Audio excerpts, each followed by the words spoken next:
Hello बच्चों, स्वागत है मेरे नए वीडियो में। आज के इस वीडियो में हम लोग क्लास 12 फिजिक्स के कुछ टॉपिक्स पढ़ने जा रहे हैं और पहला जो टॉपिक होगा वो है हमारा वैद्युत द्विध्रुव। वैद्युत द्विध्रुव क्या होता है?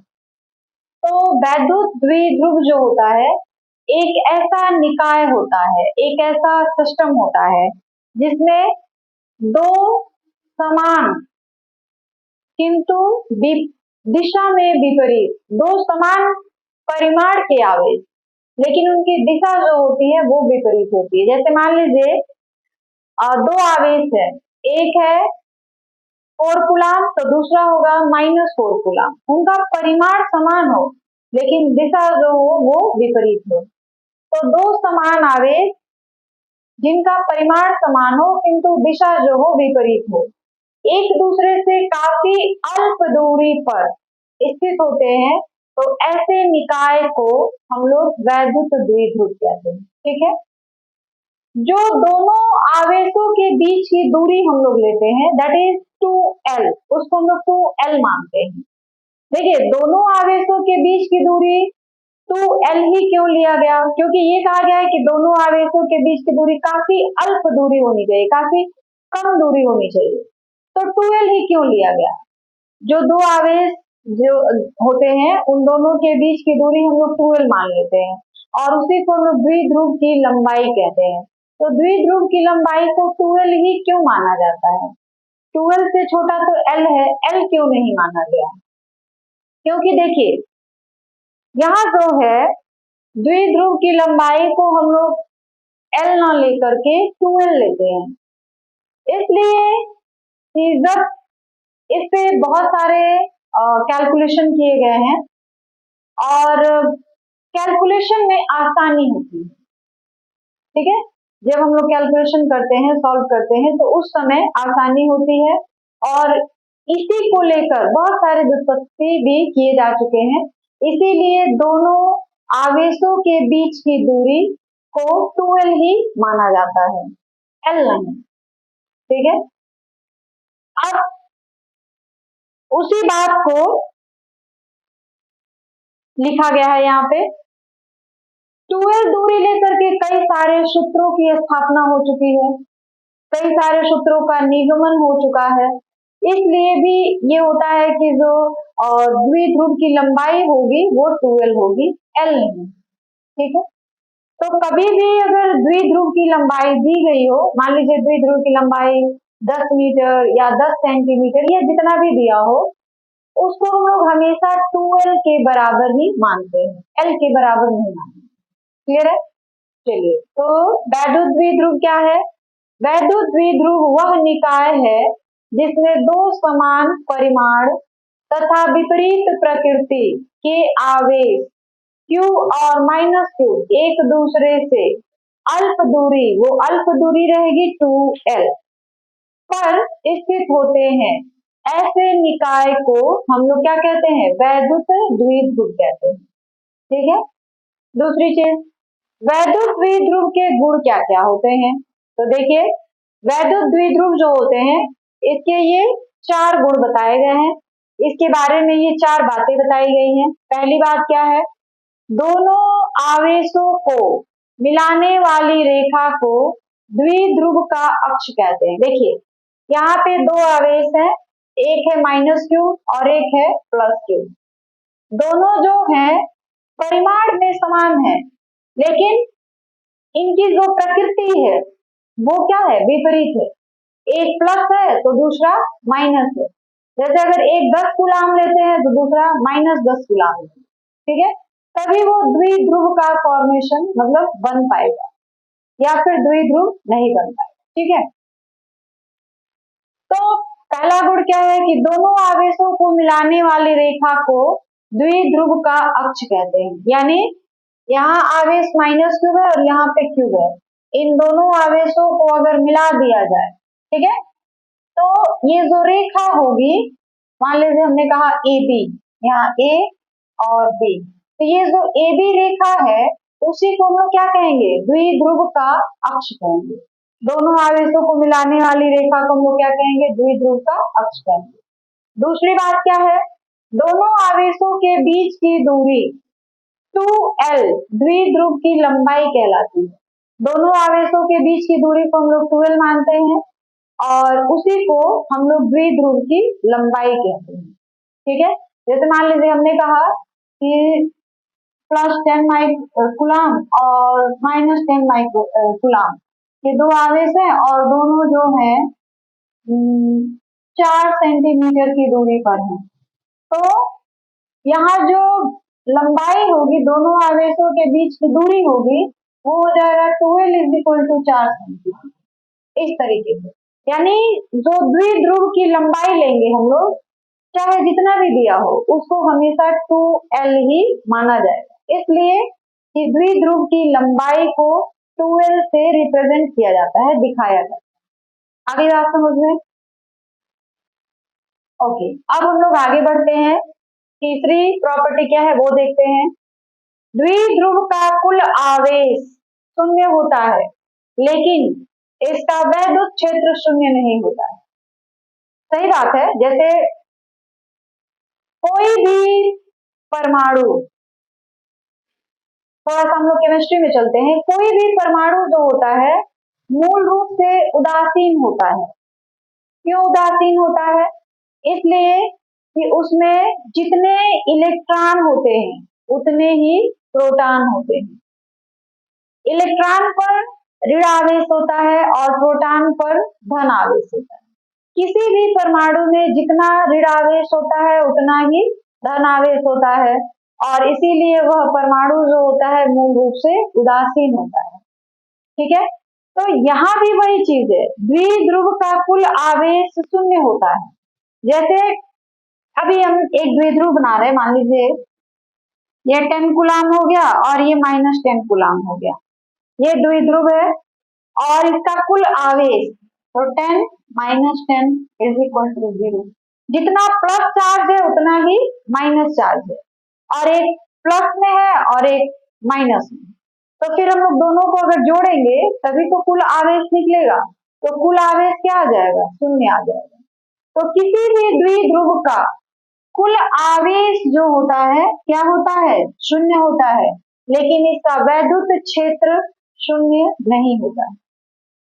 अब वैद्युत क्षेत्र तो किसी भी आवेश के चारों ओर का वह क्षेत्र जहां तक उसके प्रभाव का अनुभव किया जाता है। तो अगर ये -q आवेश है तो इसके मान लीजिए वैद्युत क्षेत्र में जो भी दूसरे आवेश रखे जाएंगे उसको या तो आकर्षित कर सकता है या तो प्रतिकर्षित कर सकता है। फिर इस आवेश के चारों ओर भी कोई आवेश अगर रख दिया जाए तो उस आवेश को वो आकर्षित या प्रतिकर्षित कर सकता है। तो वैद्युत क्षेत्र शून्य नहीं होता है, लेकिन द्विध्रुव का कुल आवेश जो होता है वो क्या होता है, शून्य होता है। ठीक है, उसके बाद चौथी गुण क्या है, प्रत्येक द्विध्रुव में द्विध्रुव आघूर्ण होता है। प्रत्येक द्विध्रुव में, द्विध्रुव का मतलब क्या है कि जिसमें दो आवेश हो और दोनों आवेश का मान समान हो लेकिन प्रकृति अलग अलग हो, एक प्लस में हो और उतना ही दूसरा माइनस में हो। तो प्रत्येक द्विध्रुव में द्विध्रुव आघूर्ण होता है। हर एक द्विध्रुव जो होता है उसमें द्विध्रुव आघूर्ण होता है और ये द्विध्रुव आघूर्ण क्या है वो अब हम लोग जानेंगे। ठीक है, तो चलिए, तो अब हम लोग वैद्युत द्विध्रुव आघूर्ण के बारे में जानते हैं। ठीक है, अभी आपने पढ़ा कि वैद्युत द्विध्रुव क्या है, अब वैद्युत द्विध्रुव आघूर्ण आ गया, ये क्या होता है। तो वैद्युत द्विध्रुव क्या है, दो आवेश है, दोनों का मान समान है लेकिन उनकी प्रकृति यानी दिशा जो है विपरीत है। ठीक है, ये हमारा द्विध्रुव है। तो वैद्युत द्विध्रुव क्या होता है, किसी एक आवेश, दोनों आवेश तो समान है, कोई भी एक आवेश ले लीजिए लेकिन उसका केवल परिमाण लेना है, चिन्ह नहीं लेना है। जैसे मान लीजिए यहाँ पे -q है तो हम लोग -q वाला लेंगे तो माइनस साइन नहीं लेंगे, प्लस साइन लेंगे। सारी बात समझिए, और प्लस है तो वो तो प्लस ही रहेगा। तो उस आवेश का हम लोग केवल परिमाण लेते हैं, तो किसी एक आवेश के परिमाण और उनके बीच की दूरी, क्या होती है 2l के गुणनफल के बराबर होता है। याद रखिएगा कि वैद्युत द्विध्रुव आघूर्ण क्या होता है, तो वैद्युत द्विध्रुव जो है उसके किसी एक आवेश के परिमाण और उसके दोनों आवेशों के बीच की दूरी के गुणनफल के बराबर होता है।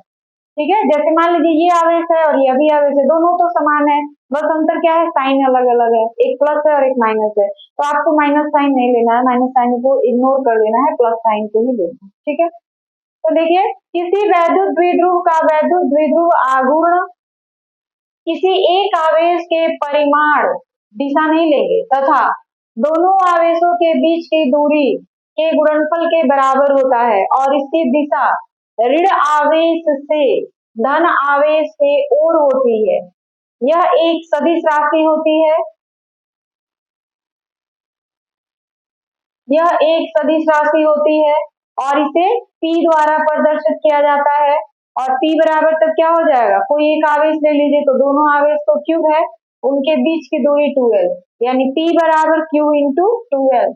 ये P क्या है, वैद्युत द्विध्रुव आघूर्ण है, जिसका फॉर्मूला क्या होता है Q इंटू 2l। इसका SI मात्रक, तो देखिए SI मात्रक Q का क्या हो जाएगा कूलाम, और L 2l जो है दूरी है, तो दूरी के लिए हो गया मीटर, तो इसका SI मात्रक क्या होता है कूलाम मीटर होता है। ठीक है, उसके बाद इसका बीमीय सूत्र क्या होता है, तो कूलाम के लिए बीमीय सूत्र होता है AT और मीटर के बीमीय सूत्र होता है L, तो इसका बीमीय सूत्र क्या हो गया ATL। उसके बाद इसका एक अन्य मात्रक भी होता है जिसको हम लोग डिवाई बोलते हैं, इसे हम लोग D द्वारा प्रदर्शित करते हैं, और 1 divide is equal to 3.3 into 10 to the power -30 coulomb metre होता है। ठीक है, फिजिक्स में तो इसकी दिशा ऋण आवेश से धन आवेश की ओर होती है फिजिक्स में, लेकिन वही अगर आप केमिस्ट्री में चले जाए, रसायन विज्ञान में चले जाए, तो इसकी दिशा जो होती है उल्टी हो जाती है, वहां पे इसकी दिशा जो होती है धन आवेश से ऋण आवेश की ओर ली जाती है। फिजिक्स में ऋण आवेश से धन आवेश की ओर, देखिए यहाँ पे लिखा होगा ऋण आवेश से धन आवेश की ओर, केमिस्ट्री में उल्टा हो जाता है, धन आवेश से ऋण आवेश की ओर। तो ये था हमारा वैद्युत द्विध्रुव आघूर्ण और उससे रिलेटेड ये सारी बातें थी, उसका SI मात्रक बीमीय। समझ आई आपको? चलिए बच्चों, अब हम लोग जानेंगे वैद्युत द्विध्रुव के कारण उत्पन्न वैद्युत क्षेत्र की तीव्रता। देखिए अभी आपने जाना कि जो वैद्युत द्विध्रुव होता है उसका कुल आवेश शून्य होता है, लेकिन उसका वैद्युत क्षेत्र शून्य नहीं होता है, तो इसलिए हम लोग यहाँ पे द्विध्रुव के कारण उत्पन्न वैद्युत क्षेत्र की तीव्रता के बारे में जानेंगे। तो देखिए वैद्युत क्षेत्र की तीव्रता जो होती है दो स्थितियों में निकाली जाती है, एक अक्षीय स्थिति और एक निरक्षीय स्थिति। ये दोनों ही क्वेश्चन जो है एग्जाम के लिए काफी इंपॉर्टेंट है। ठीक है, ये आप पेपर उठाइए, पिछले 4-5 सालों में आप देखेंगे कि किसी न ये हर साल पूछा जाता है। ठीक है, अगर नहीं तो एक साल गैप करके पूछा जाता है, लेकिन पूछा जरूर जाता है, इसलिए इस क्वेश्चन को बड़े ही अच्छे से और बड़े ही ध्यान से ईमानदारी से पढ़िएगा। ठीक है, तो देखिए इस क्वेश्चन को पढ़ने के लिए पहले आपको इस फिगर को पूरा अच्छी तरीके से जानना पड़ेगा। तो मान लीजिए कि A और B वैद्युत द्विध्रुव क्या है, जिसमें दो आवेश हो, दोनों के बीच की दूरी 2l हो और दोनों आवेश की प्रकृति अलग अलग हो, मतलब एक अगर प्लस है तो दूसरा माइनस हो। तो AB जो है क्या है, एक वैद्युत द्विध्रुव है। माना कि AB एक वैद्युत द्विध्रुव है और इसके बीच की दूरी जो है 2l है। तो अभी जो है हम लोग जो वैद्युत द्विध्रुव के कारण उत्पन्न वैद्युत क्षेत्र की तीव्रता का मान निकाल रहे हैं, वो अक्षीय स्थिति में, अक्षीय स्थिति को हम लोग अनुदैर्ध्य स्थिति भी बोलते हैं या फिर tan A स्थिति में भी बोलते हैं। ठीक है, इनके 3 नाम हैं, अगर तीनों में से कोई एक नाम दे तो आपको यही लिखना पड़ेगा जो अभी आप पढ़ेंगे। और दूसरा होता है निरक्षीय स्थिति, जो हम लोग इसके बाद जानेंगे। तो पहले तो अक्षीय स्थिति के बारे में जान लेते हैं। अक्षीय स्थिति या अनुदैर्ध्य स्थिति या फिर tan A की स्थिति, अगर ऐसा दिया हो तो उसके लिए हम लोग वैद्युत क्षेत्र की तीव्रता कैसे निकालेंगे ये जानना है। तो मान लीजिए कि AB एक वैद्युत द्विध्रुव है जो K परावैद्युतांक वाले माध्यम में रखा हो।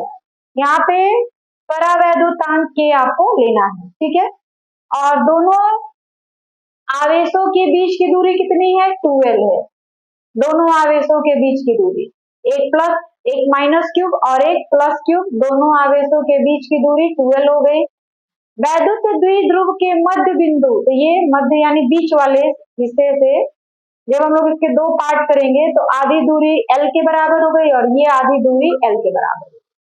अक्षीय स्थिति का मतलब है कि ये जो लाइन है, इसी लाइन के बिल्कुल सीधे में, चाहे आप इधर बढ़ाकर कोई बिंदु P ले लीजिए, चाहे आप इस लाइन को इधर बढ़ाकर कोई बिंदु P लीजिए, मतलब इसके अक्ष पर ही वो बिंदु कहीं होनी चाहिए, तभी इसको हम लोग अक्षीय स्थिति कहेंगे। क्योंकि अभी आपने जाना ना कि दोनों जो आवेश है उनके बीच की दूरी जो होती है या बीच की जो रेखा होती है उसी को हम लोग क्या कहते हैं, वैद्युत द्विध्रुव का अक्ष कहते हैं।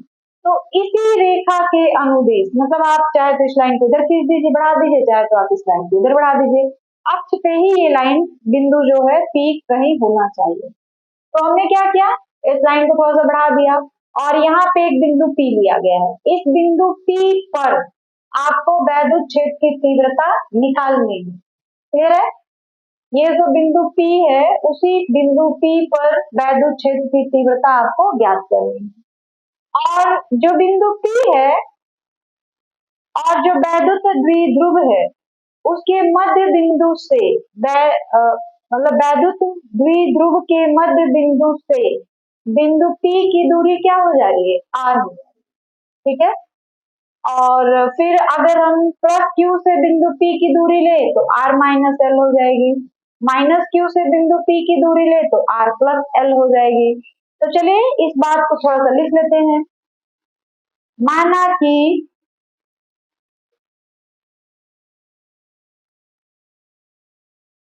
AB एक वैद्युत द्विध्रुव के परावैद्युतांक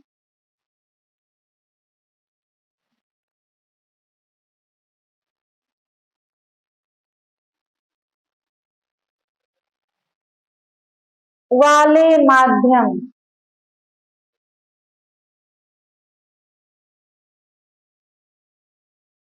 में रखा है। द्विध्रुव की लंबाई, द्विध्रुव की लंबाई 2L है। द्विध्रुव के मध्य बिंदु O, द्विध्रुव के मध्य बिंदु O से R दूरी पर, से R दूरी पर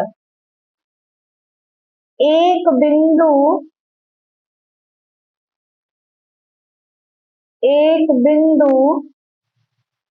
T है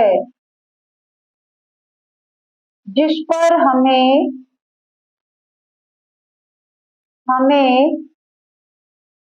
वैद्युत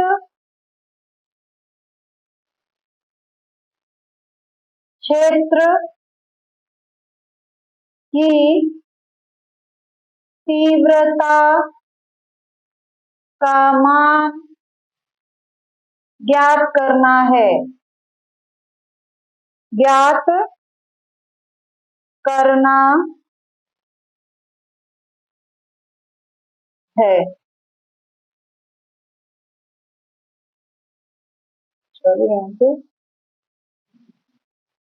ठीक है, अब देखिए सारी बातें फिगर में बता दी गई हैं। ठीक है। अब वैद्युत क्षेत्र की तीव्रता के लिए आपने फॉर्मूला पढ़ा हुआ है। वैद्युत क्या लिखते हैं, आवेश प्लस क्यू के कारण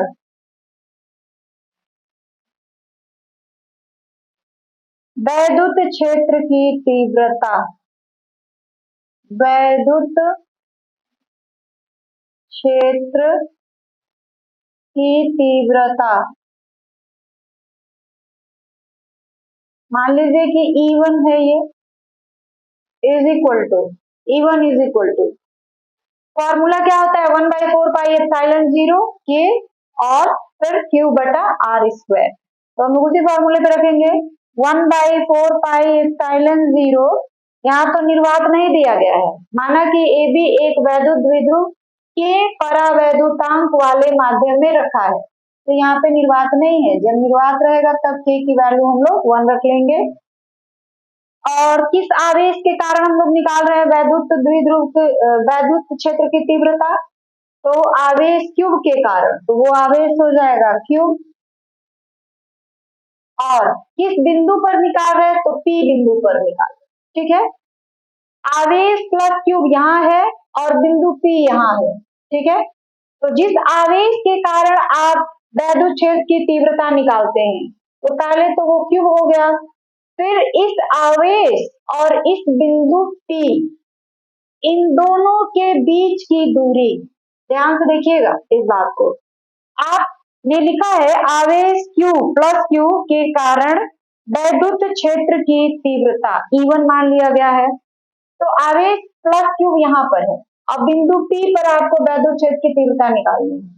इन दोनों के बीच की दूरी, तो देख लीजिए इन दोनों के बीच की दूरी क्या है, ये वाली दूरी कितनी हो रही है, देखिए R माइनस L। ये R क्या है, तो मध्य बिंदु से P के बीच की दूरी है। लेकिन इस यहां से Q आवेश और इस बिंदु P के बीच की दूरी कितनी है, R माइनस L। तो यहाँ पे हम लोग क्या रख लेंगे, R माइनस L का होल स्क्वायर, ठीक है। और यहाँ पे दिशा क्या रहेगी, P से,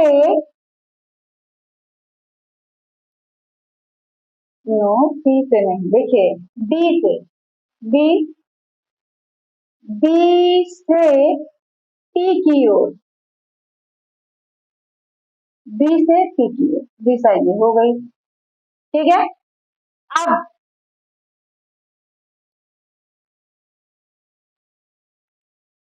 आवेश, दूसरा जो आवेश है, दूसरा आवेश क्या है, माइनस क्यूब है, तो माइनस क्यू के कारण वैद्युत क्षेत्र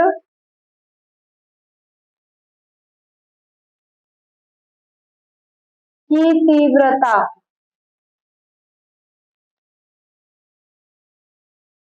E2, तो E2 का मान क्या हो जाएगा 1/4πε0 के। अब देखिए हम लोग माइनस क्यूब के कारण निकाल रहे हैं, तो माइनस क्यूब के कारण, तो माइनस क्यूब यहाँ पे नहीं रखा जाएगा, वो तो केवल दिशा बता रहा है, ठीक है। जैसे हमने प्लस क्यूब लिया था तो यहाँ प्लस क्यूब रखा है, तो यहाँ माइनस क्यूब के कारण आप वैद्युत क्षेत्र की तीव्रता निकाल रहे हैं, तो क्यूब की जगह पे माइनस क्यूब नहीं रखा जाएगा, वो केवल दिशा बता रहा है कि हम लोग किस डायरेक्शन में जा रहे हैं, तो यहाँ पे केवल उसका परिमाण रखा जाएगा, चिन्ह नहीं रखा जाएगा। तो ये क्या हो जाएगा Q बाई, देखिएगा माइनस क्यू, और किस बिंदु पर आपको वैद्युत क्षेत्र की तीव्रता निकालनी है, इस P बिंदु पर। तो इस माइनस क्यू और इस बिंदु P के बीच की दूरी, तो बीच की दूरी देखिए कितनी हो रही है R प्लस L। तो यहाँ पे हम लोग नीचे क्या रख लेंगे, R प्लस L का होल स्क्वायर। देखिए सारी बातें बस इसी में छुपी हुई है। E1 क्या है, तो प्लस क्यूब के कारण जो वैद्युत क्षेत्र की तीव्रता हो रही है वो है, और उसकी दिशा किधर है, B से P की ओर है। E2 क्या है, तो माइनस क्यू के कारण वैद्युत क्षेत्र की तीव्रता, जिसको हम लोग E2 कह रहे हैं। तो E2 देख लीजिए, इधर के यहाँ पे बिंदु P है, तो माइनस क्यू और ये बिंदु P, इन दोनों के बीच की दूरी R प्लस एल हो रही है, तो R प्लस एल का होल स्क्वायर। और इसकी दिशा क्या होगी, तो वो देख लीजिए, इधर जा रही है, तो क्या लिखेंगे इसको दिशा में, P से A की ओर, P से A की ओर दिशा बता देंगे ना, इसलिए यहाँ पे माइनस साइन नहीं लगा, ठीक है। अब यहाँ से डेरिवेशन थोड़ा बड़ा है, जगह की प्रॉब्लम हो सकती है, ठीक है। अब देखिए, बिंदु P पर परिणामी तीव्रता जो होगी क्या होगी, E1 प्लस E2 के बराबर होगी, लेकिन दोनों की दिशा जो है क्या होगी, अलग अलग है। तो हम लोग यहाँ लिखा, ऊपर लिखते हैं, यहाँ पे बिंदु P पर परिणामी तीव्रता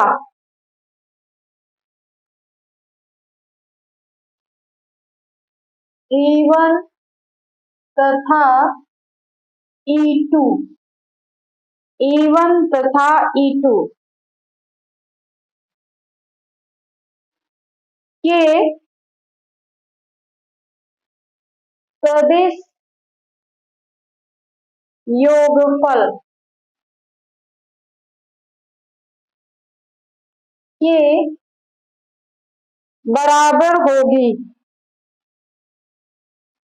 बराबर होगी, किंतु दोनों की दिशा क्या है, किंतु E1 तथा E2 की दिशा विपरीत है।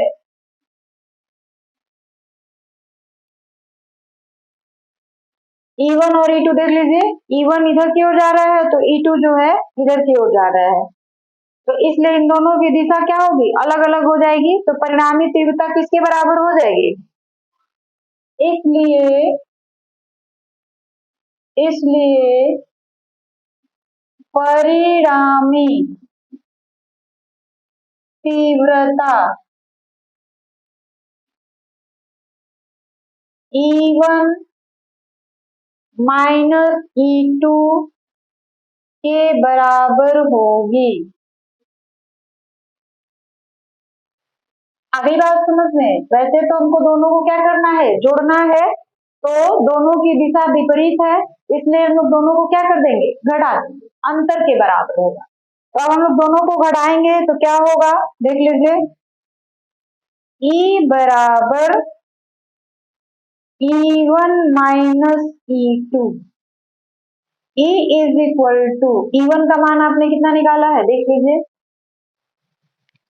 1/4πε0 के Q by R minus L का होल, ठीक है। देख लीजिए, E1 आपके पास यही ना है, E1 देख लीजिए, और माइनस E2, तो माइनस E2 क्या हो जाएगा, E2 की वैल्यू ये है, तो हम लोग यहाँ पे E2 का मान रख लेते हैं, 1/4πε0 के into Q by R plus L का होल स्क्वायर। ये फिर क्या हो जाएगा, E बराबर, देखिए क्या कॉमन मिल रहा है, Q अपान 4πε0 के, दोनों में कॉमन मिल रहा है, तो उसको हम लोग कॉमन लेंगे, 4πε0 के कॉमन हो गया, तो क्या बचेगा हमारे पास, 1/R माइनस एल का whole square minus 1/R plus L का होल स्क्वायर, ये बचा। Q बाई 4πε0 के एलसीएम दोनों का ले लेंगे, तो एलसीएम दोनों का ले लेंगे तो क्या हो जाएगा, R square minus L square का होल स्क्वायर, और ऊपर क्या बचेगा हमारे पास, आर प्लस एल का whole square minus R minus L का होल स्क्वायर। ठीक है, दोनों का एलसीएम लिया गया है। अब क्यू बाई 4 पाई एप्सिलॉन 0 के R square minus L square का होल स्क्वायर, और ऊपर क्या हो जाएगा, ए प्लस बी के होल स्क्वायर के फॉर्मूले पे इसको तोड़ दीजिए, तो क्या होगा, R square plus L square plus 2 RL minus, इसको तोड़ लीजिए, R square plus L square minus 2 RL। अब Q अपान 4 पाई एप्सिलॉन 0 के नीचे R square minus L square का होल स्क्वायर, और ऊपर देखिएगा ब्रैकेट खोलेंगे तो ये किस में हो जाएगा, माइनस में हो जाएगा, ये भी माइनस में हो जाएगा, और यह जो होगा प्लस में हो जाएगा। तो R square plus L square 2 RL bracket खोल दीजिए, minus R square minus L square plus 2 RL।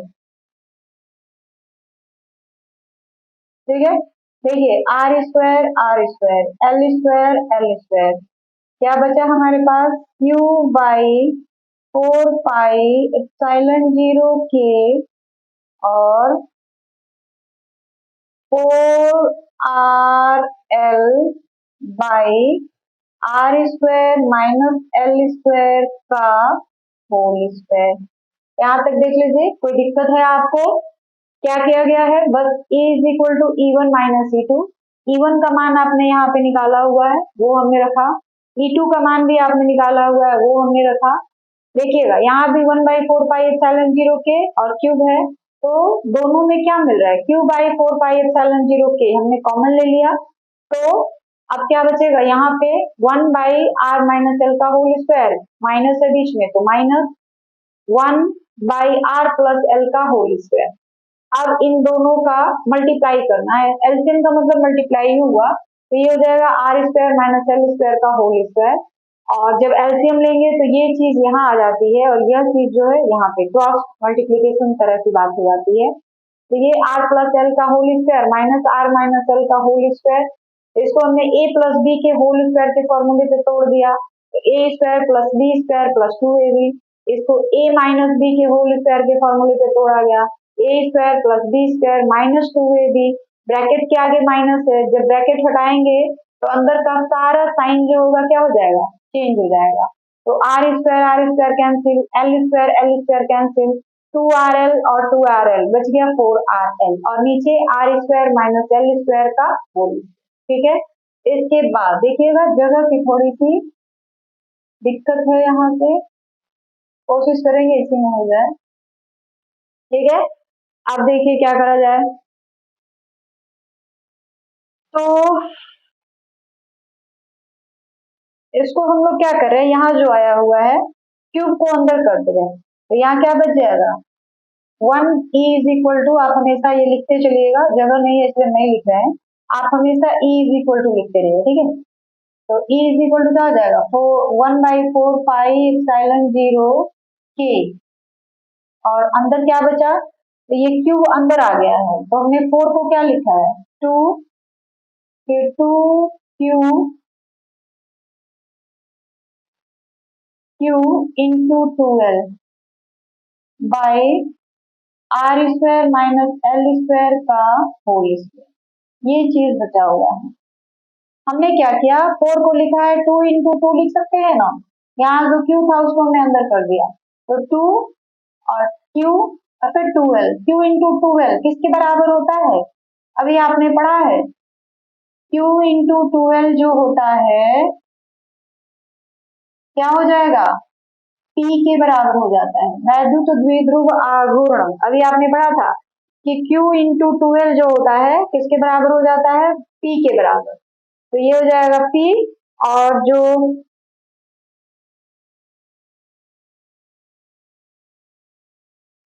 R है वो R भी यहाँ रह जाएगा। ठीक है, तो अब आपको क्या मिल गया, इसके बदले तो आपने P लिखा है, ये वाला 2 तो रहेगा ही और यह वाला R जो है वह भी रह जाएगा। नीचे देख लीजिए यहाँ पे 4RL है, ठीक है।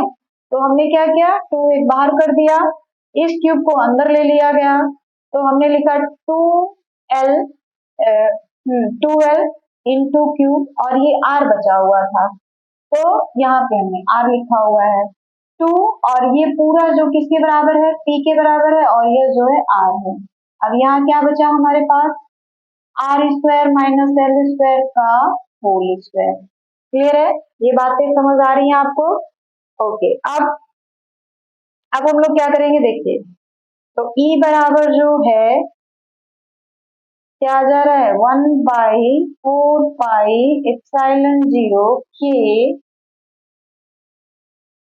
2PR, या इसको लिखने की जरूरत नहीं, यहीं पे रहने दीजिए, E इज इक्वल टू आप लिख लीजिए, E इज इक्वल टू इतना आ गया 1/4πε0 K 2PR by R square minus L square का होल स्क्वायर। यदि एक लाइन अब जोड़िए, यदि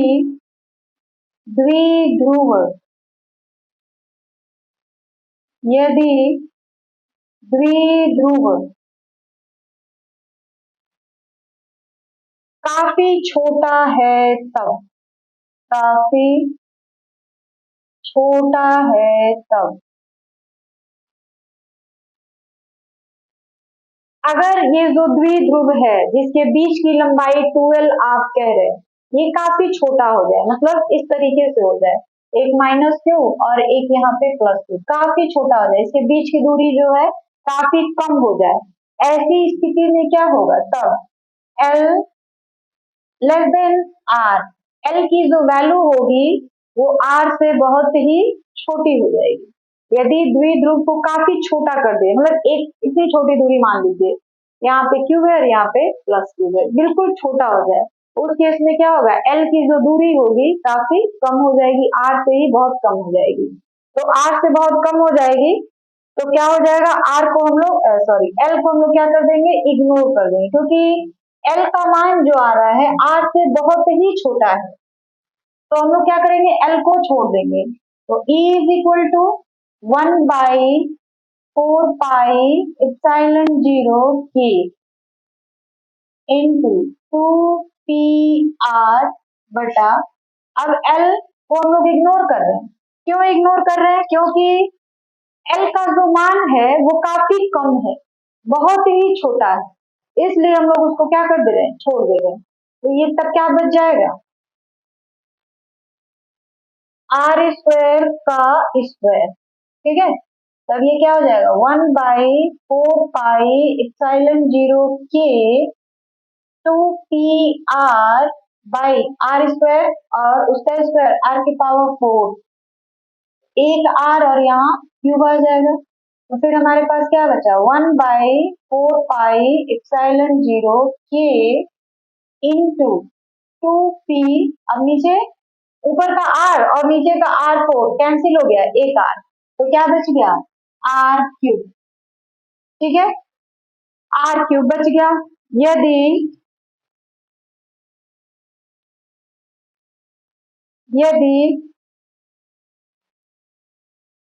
यदि न लिखे, निर्वात या वायु के लिए, निर्वात या वायु के लिए, निर्वात या वायु के लिए K का मान कितना हो जाता है, निर्वात या वायु के लिए K का मान हो जाता है 1, यानी यहाँ पे हम लोग K की जगह क्या रख लेंगे, 1 रख लेंगे, तब E इज इक्वल टू क्या आ जाएगा हमारे पास 1/4πε0, K की जगह हमने क्या रखा 1 और ये हो जाएगा 2P बाई R3। एक तो फॉर्मूला हमारे पास ये मिला हुआ है जो केवल निर्वात के लिए है, और एक फॉर्मूला हमारे पास ये मिला हुआ है जो किसी माध्यम के लिए है, उस माध्यम का परावैद्युतांक K है। तो यहाँ तक तो आपको समझ आ गया था। यहाँ पे हमने क्या किया, जो 4 था उसी को हमने 2 × 2 और 2l कर दिया गया है, तो फिर आ जाएगा 4ql/r। तो यहाँ पे ये q × 2l क्यों किया गया है? इसलिए क्योंकि p का मान होता है, q × 2l जो होता है p का मान होता है, तो हमको यहाँ पे p लिखना था, इसलिए हमने इसको ऐसा लिखा। तो 2pr r² - l² का होल स्क्वायर। यदि द्विध्रुव काफी छोटा हो, मतलब द्विध्रुव की लंबाई काफी कम है, वैसे केस में l जो होगा r से काफी छोटा हो जाएगा, तो हम लोग l को क्या कर देंगे, l को इग्नोर कर देंगे, क्योंकि बहुत छोटी क्वांटिटी है, उसको किसी चीज में जोड़िए या किसी चीज में घटाइए कोई अंतर नहीं पड़ेगा। जैसे मान लीजिए हमने कहा कि भाई जाओ कुएं में से एक बूंद पानी निकाल के लाओ, तो तुम एक बूंद पानी निकाल कर तो ला दिए, लेकिन कुएं के पानी जो था उसमें कुछ कमी हुई, ना के बराबर, कोई कमी नहीं। तो वही चीज यहाँ पे है, L का मान जो है 8 से काफी छोटा है, तो 8 से काफी छोटा है तो R में से उसको घटाइए या छोड़ दीजिए, R पे कोई असर नहीं पड़ेगा। तो हमने वही किया, R को छोड़ दिया, तो r², L तो खत्म हो गया, r² का स्क्वायर, तो ये हो गया r⁴, ये हो गया नीचे r⁴, और ऊपर एक r था ही, तो ऊपर का एक r और नीचे का एक r कट गया, तो नीचे क्या बच गया, r³। तो E बराबर क्या हो गया, 1/4πε0 k × 2p/r³। तो ये हो गया वैद्युत क्षेत्र की तीव्रता का मान। लेकिन अगर जो माध्यम है वो हवा है या निर्वात है, तो हवा या निर्वात के लिए परावैद्युतांक जो होता है k जो होता है उसका मान 1 हो जाता है। तो हमने यहाँ पे k की जगह क्या रख लिया है, 1। तो फिर क्या बचा हमारे पास, 1/4πε0 2p/r³। इस ε0 को हम लोग ε0 भी करते हैं। तो एयर के लिए तो ये हो गया, बट किसी माध्यम के लिए वैद्युत क्षेत्र की तीव्रता का मान ये हो जाएगा। तो ये था अक्षीय स्थिति में या अनुदैर्ध्य की स्थिति में या tan A की स्थिति में वैद्युत क्षेत्र की तीव्रता का मान, और किसके लिए, वैद्युत द्विध्रुव के कारण। ये जो है सवाल काफी ज्यादा इंपॉर्टेंट है, छोड़िए चलिए, ये सवाल एग्जाम के लिए काफी ज्यादा इंपॉर्टेंट है, इसलिए इसको अच्छे से आप लोग तैयार करके जाइएगा, एग्जाम देने जाइएगा तो।